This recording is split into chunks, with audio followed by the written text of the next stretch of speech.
Je suis pas trop dans le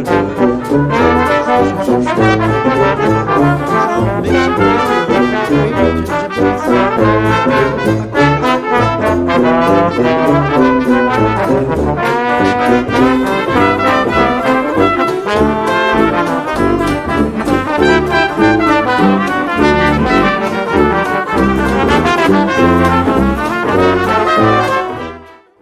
Bonjour à tous, je suis Vanessa de la librairie Attitude et je vais inaugurer avec Nicolas Netiendorf une nouvelle formule d'apéro Zoom à valeur littéraire ajoutée. Au menu, la présentation de son nouvel ouvrage qui se prête merveilleusement à l'exercice, puisqu'il s'agit du Petit éloge de la gourmandise, paru aux éditions François Bourin. Vous pourrez retrouver Nicolas Netiendorf en os, mais aussi en chair, à la librairie de Lavore le samedi 29 mai, pour une rencontre dédicace autour de son délicieux petit livre. En attendant, et en guise de mise en bouche, quelques mots sur vous, Nicolas Netiendorf. Et comme je suis aussi flemmarde que vous êtes gourmand, je vais citer votre éditeur. Né en allez-y. 1974, Nicolas Netiendorf est écrivain et critique d'opéra. Bravo. En 20 ans, il a publié une trentaine de livres, des romans, des thrillers, des nouvelles, des récits, des biographies. Passionné de Paris, il lui a consacré un guide de promenade et un dictionnaire amoureux. Lorsqu'il n'écrit pas, il mange. Sans doute trop. J'ai beaucoup aimé la fin de la présentation et puis ça me permet d'embrayer. C'est donc cela la gourmandise, c'est le trop. Alors justement, il y a toujours la question, la différence gourmandise-gloutonnerie. On part du principe que la gourmandise est un des 7 péchés capitaux, mais en fait, c'est la gloutonnerie, pas exactement la gourmandise. Mais moi, j'ai une tendance à bien aimer l'excès, j'aime bien le trop-plein, j'aime bien sortir de table en me sentant un peu alourdi, en ayant peut-être un peu trop bu. Parce que je suis pas pour les débordements de tout genre, mais j'aime bien oui, j'aime bien quand ça va un peu au-delà. J'aime pas quand on reste trop dans le cadre. J'aime bien quand ça déborde un peu. Voilà. Que ça déborde du verre, que ça déborde de l'assiette, que ça déborde de tout. Vous venez d'évoquer le péché. Alors comment on passe du péché à l'éloge? Oh bah, C'est une forme de perversion. Je ne sais pas, la luxure est un péché, mais la luxure est un plaisir. Donc voilà, la notion, le péché, parce qu'on on rentre on parle de valeur morale. Là, je vous parle de plaisir, parce on rentre on parle de valeur morale. Là, je vous parle de plaisir, c'est autre chose. Si on se met à mettre de la morale ou encore pire, de la religion là-dedans, là, on est perdu, on est damné. Donc, c'est plus… voilà, pour moi, la gourmandise est absolument pas une tare, c'est presque un mode de vie. Moi, vraiment, je fonctionne comme ça. J'aime quand ça. Je suis glouton d'une manière générale, au bon sens du terme. Je suis gourmand de livres, de films, de musique et de nourriture. Et même dans mes relations avec les gens, j'aime bien voilà, cette espèce d'intensité de…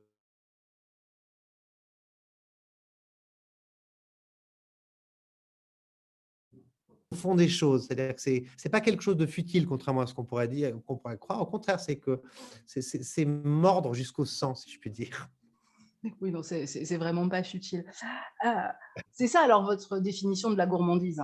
C'est l'excès, le trop-plein, le plaisir. Oui, c'est quelque chose de… D'abord, c'est quelque chose qui remonte à l'aube des temps. Je veux dire, le plaisir de manger est à peu près l'un des plaisirs les plus primaux qui soit, avec le plaisir physique. Et pour moi, c'est le trait d'union universel. Comme la musique peut-être, mais c'est quelque chose qui transcende les barrières, qui transcende les langues, qui transcende les sexes, les différences physiques, physiologiques, tout ce que vous voulez. Je veux dire, à partir du moment où 2 personnes aiment manger, ils peuvent déjà dialoguer. Donc pour moi, ça fait tomber beaucoup de barrières, en fait, les plaisirs de la table. C'est pas pour rien si la, la gastronomie a été très importante lors du fameux congrès de Vienne, où en fait l'Europe qui s'est effondrée après Napoléon, qui était le chef de Talleyrand, et tout à coup, une fois qu'on est à table, qu'on est assis, qu'on se détend, qu'on a un bon verre, qu'on a un bon plat, toutes les animosités se calment, s'apaisent et le dialogue peut commencer. C'est pas pour rien que les ambassades et les établissements diplomatiques sont généralement des bonnes tables parce que, surtout en plus, les établissements français, il y a une tradition de l'échange courtois, de l'échange presque élégant et du, du plaisir de partager les bonnes choses et de se rendre compte qu'on a de toute façon ce terreau commun à la base. Je ne trouve plus mes mots, mais voilà, à tous les échanges les plus féconds. Alors, vous parliez de la gourmandise qui remonte à l'aube des temps. Vous remontez un petit peu moins loin quand même dans votre bouquin, hein. On ne va pas faire Ouais. un panorama de la gourmandise à travers les siècles, mais vous remontez quand même à l'enfance. C'est là que tout s'est joué en fait, avec les cuisinières de la famille. Effectivement, j'ai eu la chance de naître dans un monde assez finissant, assez agonisant, qui n'existe quasiment plus aujourd'hui, en tout cas moi dans ma famille. Il y avait une maison avec des grands jardins, avec du personnel, et moi j'ai grandi là-dedans. Effectivement, il y avait ces personnages qui restaient dans une pièce au fond de la maison et qui mitonnaient des plats comme un peu des sorcières, comme ça, un peu penchées sur des chaudrons et qui faisaient des choses extraordinaires, qui étaient en fait la vieille cuisine bourgeoise traditionnelle, mais des choses que généralement on ne sait plus faire aujourd'hui, ou alors dont on retrouve des recettes de loin en loin, et c'est des choses qui se passaient un peu comme un peu justement comme des formules sorcières. Et j'ai grandi dans cet univers-là, donc le goût, justement, mais parce que la gourmandise est une chose sérieuse, c'est pas juste un numéro de claquette. Et donc j'ai grandi dans cet univers un peu compassé et qui m'a, si je puis dire, charpenté. Vous évoquez à un moment, alors, enfin, que je reprenne mes notes. Ben, j'arriverai pas à trouver, hein, c'est terrible. Si un pannequet soufflé à l'abricot, c'est quoi cette chose? Parce que j'ai En l'impression fait, que c'était votre Madeleine de Proust. Il y a quelque chose de cet c'est-à-dire que ordre-là. vraiment, c'est ma Madeleine de Proust ou c'est ma ratatouille de rose crêpe, mais gonflée, soufflée, qu'on fait cuire au four, dans lequel on en met plusieurs les unes au-dessus des autres et on met entre les différentes crêpes, on met de la confiture d'abricot. Mais techniquement, c'est très compliqué à faire et je ne l'ai jamais retrouvé dans aucun restaurant, chez personne. J'ai réclamé. En plus, j'ai la recette, mais ça demande. D'abord, il faut mettre une poêle dans un four, ce qui est très compliqué parce qu'après on se brûle. Et ça Il y a demande, je des ne sais gants pas, de il y avait le cuisine. savoir-faire voilà. Et puis, il y avait le savoir-faire de Marie, la cuisinière de mes grands-parents, qui faisait ça et je lui réclamais toujours ça. Et c'est un goût que je n'ai jamais retrouvé. Et peut-être tant mieux, parce que parfois, si on retrouve ce goût d'enfance, je risquerais peut-être d'être déçu. Je préfère en avoir la nostalgie plutôt qu'en avoir la déception. Ouais, mais c'est très rigolo parce que vous fonctionnez à l'inverse de Proust. Vous, c'est la nostalgie qui vous donne faim. Et lui, c'est en Absolument. mangeant qu'il remonte le temps. Vous expliquez ça comment? D'abord parce que moi, je carbure à la nostalgie, et puis Proust, quand même, est Et quand même parce que vous aimez nostalgique. pas Proust? Je suis proustien jusqu'à un certain point, c'est par période. C'est-à-dire, quand on est proustien, on est complètement plongé dedans, on fait que ça, parce que c'est pas quelque chose qui se butine. Donc, mais mais c'est des univers que je connais, parce que c'est des univers dans lesquels une partie de ma famille voilà, a navigué. Mais moi, je carbure à la nostalgie parce qu'effectivement, moi, je suis ouvertement et sans aucun problème tourné vers le passé. Je suis inspiré par les périodes historiques qui précèdent ma naissance. Et la nostalgie, c'est ce qui me fait avancer. C'est-à-dire que je suis de toute façon nostalgique vivre dans la période actuelle. Et malgré toutes les pandémies, malgré toutes les avanies qu'on doit subir, on vit quand même une époque qui est bien plus supportable que beaucoup d'époques qui nous ont précédés. On se plaint beaucoup, on gêne beaucoup, mais enfin, on a quand même pas mal de chance, ça pourrait être pire. Donc, voilà, mais je ne peux pas m'empêcher de me tourner vers le passé et de goûter au plaisir un petit peu presque écrivain oublié, de films inconnus.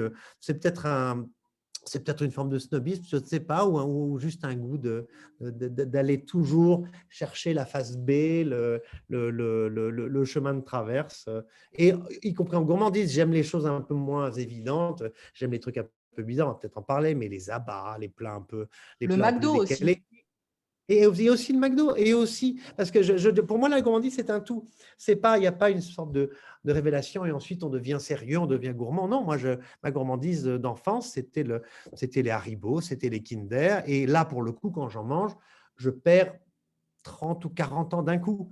et ça me fait un coup de jeune formidable. C'est-à-dire que je suis en culotte courte et je porte des petites tenues jaquettes. Je perds 1 mètre et puis je lève le nez, je me retrouve dans des endroits qui n'existent plus. Et voilà, pour moi, le goût et la mémoire, là pour le coup, c'est proustien, sont intimement liés et nous ne sommes que le résultat des repas qu'on a cessé de prendre toute notre vie.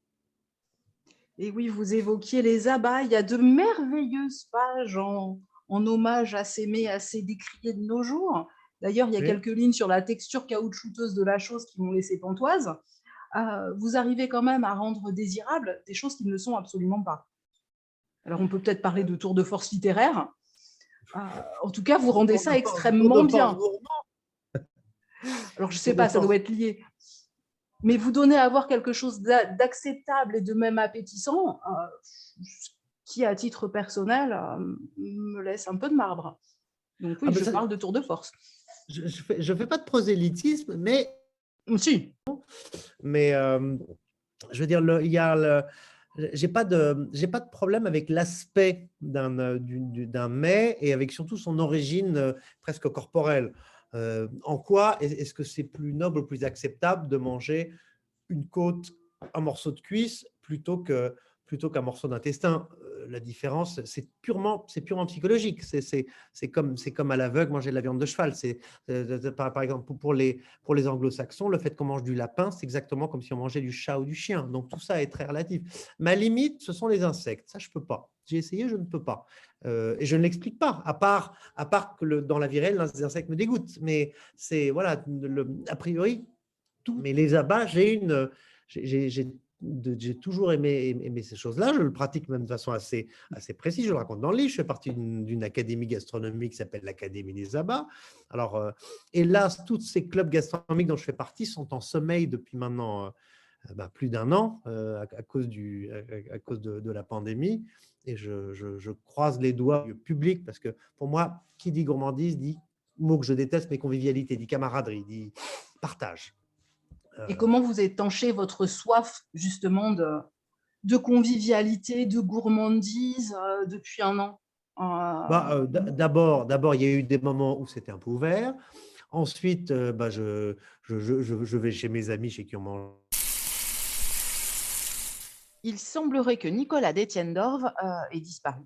Je vous propose, durant ce trou vauréen, de faire comme moi, de remplir votre verre et puis de partir chercher votre agenda pour ne pas oublier que le samedi 29 mai, à partir de 10 h à la librairie de Lavore, Nicolas d'Etienne-Dorve viendra signer son petit éloge de la gourmandise, publié aux éditions François Bourin. Je crois qu'on me signale dans l'oreillette que Nicolas d'Etienne-Dorve est de retour. J'en profite quand même pour boire une gorgée et on reprend.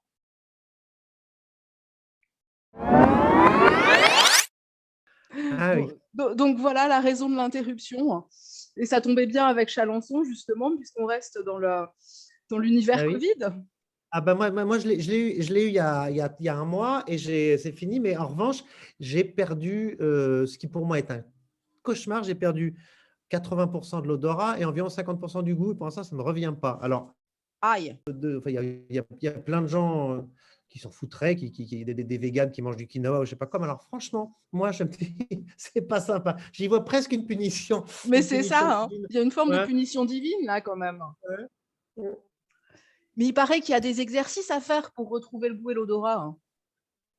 Renifler des huiles essentielles. Alors, je sniffe, je sniffe ma petite coque toutes les 2 heures pour voir un peu, mais je sais pas, c'est très mystérieux. C'est un peu comme quand on est dans l'avion, une fois que tout est fermé, et c'est un côté chambre stérile. C'est très bizarre. Ouais, c'est pas rigolo, ça. Je vous le souhaite pas. Oui, à vrai dire, je me le souhaite pas non plus, mais enfin, je crois qu'on choisit rarement ce genre de truc pas rigolo, en fait, hein. Mais Ah, vous m'entendez? ouais, ça y est, c'est revenu, hein. Donc, on parlait de vos dîners clandestins, mais ça, on coupera ça au montage, hein. On va pas être vache avec vous, hein.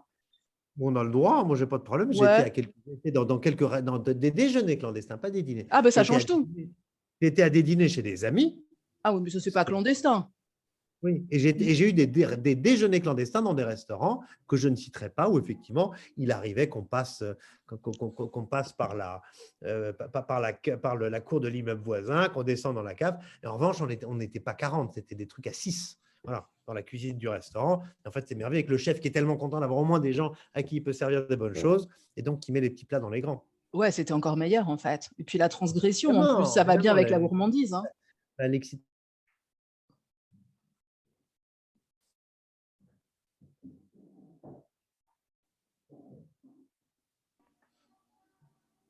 Vous m'entendez? Ouais, c'est revenu. Ah, ça coupe souvent. Alors, c'est de votre côté? Parce que Oui, je moi, je vous pense. vois. Ouais, mais vous restez bloqué sur image, dans des positions un peu rigolotes. C'est chouette. C'est l'histoire de ma vie. Au montage, ça va donner des trucs superbes. Je suis sûr. Moi, ce que j'ai trouvé chouette dans votre bouquin, entre autres choses, c'est qu'il y a quand même un joli hommage aux femmes, parce que c'était des cuisinières au départ, parce que c'est votre compagne qui visiblement fait la cuisine et vous n'attaquez les poils qu'un mois dans l'année et encore pour nourrir la tribu. Vous avez C'est, bien lu. j'ai bien lu? Ah Chouette. ouais. Donc ouais, le goût, c'est une histoire de femme en fait. La gourmandise aussi. Le goût, le goût, c'est une histoire d'échange, c'est une histoire de partage, c'est une histoire de plaisir partagé. Donc je ne sais pas si c'est une histoire de femme. Dans ma vie, oui, sans doute. De toute façon, je ne pourrais pas vivre, partager ma vie et mes aspirations personnelles avec quelqu'un qui n'aime pas les bonnes choses et qui aller main dans la main, faire un bon repas, c'est essentiel, c'est très important. C'est un partage qui en plus, qui est une chose qui dure qui est dans la durée. Les mauvais esprits disent que les couples qui durent sont les couples qui partagent au moins encore ça. Donc, et je pense que c'est assez juste. Parce que ça, c'est quelque chose qu'on peut partager jusqu'au moment où on nous enlève nos dents. Donc, a priori, profitons-en. Et, euh, et donc, la gourmandise, la gourmandise il y avait effectivement, vous voulez dire dans ma vie, les femmes ou dans l'absolu? Ah mais non, dans votre vie. Enfin, ça a commencé par des cuisinières et puis aujourd'hui, c'est votre compagne qui Absolument. cuisine. Absolument. Mais j'ai grandi de toute façon dans une forme de matriarcat avec ma mère, ma grand-mère, mes tantes et tout ça, les fameuses cuisinières. J'ai grandi au milieu de femmes beaucoup plus qu'au milieu d'hommes. Mais en même temps, mon père, qui est un personnage qu'on voit beaucoup aussi dans le livre, a été très important et très formateur. Vous évoquiez les véganes et le quinoa. Vous en voulez Oui. plus auquel? Au vegan ou au quinoa? Euh, le quinoa, je m'en fous. Quand c'est bien préparé de temps en temps, c'est pas du tout désagréable. Non, j'en veux au vegan. Ce que j'aime pas, c'est le prosélytisme, le véganisme. Si les gens font ça dans leur coin, voilà. Mais c'est le côté où effectivement, on est une tablée de 12 et on a un invité vegan, donc on fait un dîner vegan. C'est ça qui m'agace. Et c'est un peu, voilà, c'est l'espèce de le côté dictature des minorités, si je puis dire, et le côté très, très imprécateur de ces gens-là. Qui ne sont pas très ouverts au dialogue et qui n'aiment pas du tout le mauvais esprit et le second degré. C'est-à-dire que j'en ai fréquenté, j'ai certains de mes amis d'ailleurs qui sont les malheureux atteints par ce virus.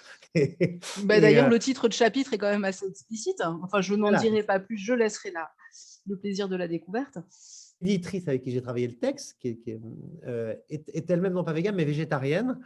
Et donc, et cet article était, voilà, on a un peu combattu. Elle me l'a fait atténuer, mais il voulait que je l'enlève complètement. Je dis non, j'assume mon côté presque un peu beauf, voilà, un peu lourdeau dans mon attaque du véganisme. Mais bon, la gourmandise, ça passe parfois par une forme un peu d'excès et de démesure, et parfois un peu avec des gros sabots, mais ça, j'assume aussi. Donc, non, c'est pour d'excellentes raisons, mais j'aime pas beaucoup quand on met de l'idéologie dans le plaisir. Pour moi, la gastronomie, la gourmandise, c'est du plaisir. Et quand tout à coup, on met des barrières pour des raisons de pure idéologie, ce que je comprends, mais voilà, moi, quand je suis à table, je ne fais pas de politique. Voilà. Vous êtes souvent à table? Ah, bah oui, quand même. Alors, si je résumais en disant que la gourmandise, c'est finalement qu'une forme de raffinement, l'amour du beau et du bon, ça vous va? Oui, tout à fait. Ça me va tout à fait. L'amour et le goût du beau et du bon et puis c'est quelque chose de… C'est vraiment… Pour moi, l'important, c'est cette idée de partage, d'être plusieurs. Quand tout à coup, il y a de voir dans l'œil de l'autre à qui on verse à qui on remplit le verre, qui met le verre sous son nez, voir l'œil qui se met à pétiller quand il goûte et qui se rend compte, comme nous, qu'il est heureux de manger, de boire ça. Enfin, le plaisir d'attaquer une viande en même temps, de la mettre au même moment dans la bouche et de voir cet échange une fois de plus, cette pétillance dans le regard de se dire « Ah, qu'est-ce qu'on est bien, ah, qu'est-ce que c'est bon, ah, qu'est-ce que c'est agréable ». Et on se dit toujours « Mais on a besoin de quoi d'autre ?» Il y a un côté de présent absolu surtout, c'est-à-dire toutes les barrières se tombent, y compris les barrières temporelles. On ne sait plus l'heure qu'il est, on ne sait plus ce qu'on fait, c'est pas grave, on est dans la sensation pure, et qui n'est pas une publicité pour les produits laitiers de notre enfance, mais qui est vraiment quelque chose autour du feu avec les 10 hommes préhistoriques qui sont en train de, vous dire mes femmes préhistoriques, en train de manger un carpaccio de roc, ou je ne sais quoi, et qui partagent sans avoir même besoin de parler. Alors, Dieu sait si j'aime parler, dire des mots, mais cette sensation de pure félicité, de tutoyer les gens juste en mastiquant, en ayant cette chose très étrange de tous ces capteurs qui sont dans la bouche, sur la langue, dans le nez, tout ce qui pour moi est en ce moment un peu annihilé, et savoir qu'on parle une même langue sans avoir besoin même de l'exprimer. Voilà. Je ne sais pas si c'est très clair, mais… Si, mais je crois. Après le premier verre, ça va être très, très clair, il n'y a pas de souci. Ouais. Je ne vais pas vous retenir des heures et des heures, d'autant que vos lecteurs ou futurs lecteurs viendront vous rencontrer directement à la librairie et échangeront avec vous sur cette chose que vous adorez et qui sent le zizi, paraît-il. Alors ça, j'ai trouvé ça très mignon. Je ne dirai pas ce que c'est, hein. Hormis que ça peut se trouver à la boucherie Fabresse à Lavore. Oui, Un peu, on sort de la librairie, on prend à gauche et on y arrive. voilà, c'est ça. Donc un peu de pub, hein. Vous pourrez échanger. J'assume. Là, pour le coup, quand on travaille bien, quand on fait des bons produits, c'est normal qu'on vous défende et qu'on vous illustre. Voilà. Oui, mais c'est cette façon d'illustrer justement la chose de cette manière-là que j'ai trouvé absolument délicieuse et très rigolote. Donc oui, ça me donne envie de goûter. Enfin, on verra. Mais vous n'êtes pas… Je vous ai vu manger du saucisson. Ah oui, mais complètement. Mais d'ailleurs, un saucisson en Oui. direct du marché de Lavore, c'est pas pour vous tenter, hein, mais il est quand même vraiment, vraiment très bon. Ah bah oui. Allez, je vais terminer avec la citation qui ouvre votre bouquin. Et c'est un poème « Jamais ne valut un dîner ». C'est quoi? C'est de la provoque ou vous le pensez vraiment? Je crois que je suis pas loin de le penser.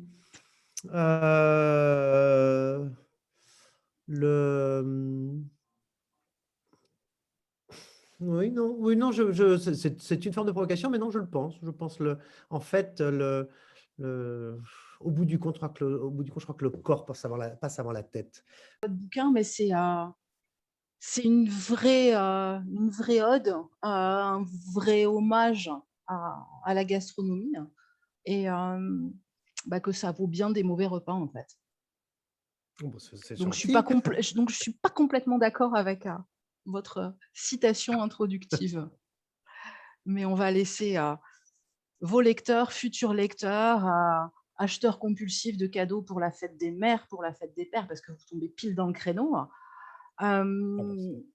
Effectivement, c'est un vrai petit livre cadeau, ça c'est vrai.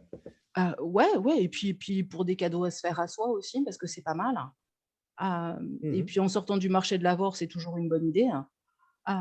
Donc, je vous donne rendez-vous ainsi qu'à tous ceux qui nous écouteront après montage, mais toujours avec un verre, le 29 mai à la librairie Attitude de Lavore. Moi, je vous remercie encore une fois. Je représente la chose, le petit éloge de la gourmandise, qui est joli comme tout en plus, à la vôtre. Aux éditions François Bourin et disponible dès à présent un peu partout dans nos rayons. Je vous remercie, Nicolas Destienne-Dorve. À bientôt.